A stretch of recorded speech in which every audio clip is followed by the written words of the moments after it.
Those are difficult films in general to get made. I fell in love with film.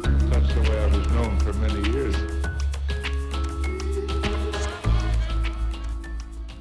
I looked at, I could find ways to improve, but it's something I haven't really given any thought to.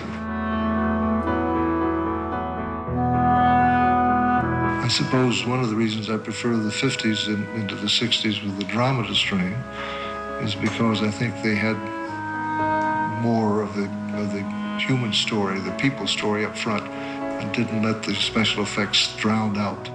The universe grows smaller every day, and the threat of aggression by any group, anywhere, can no longer be tolerated. It is no concern of ours how you run your own planet. But if you threaten to extend your violence, this Earth of yours will be reduced to a burned-out cinder.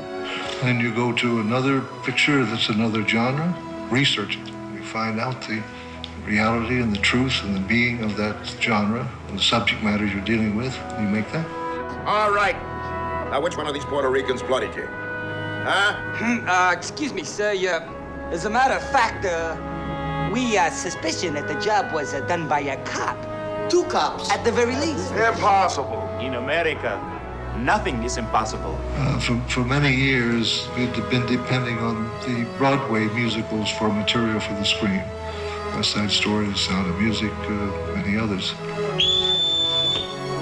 And in more recent years, there just does not seem to have been material, Broadway musical material that was adaptable to the screen, or the studios felt would be a good commercial prospect.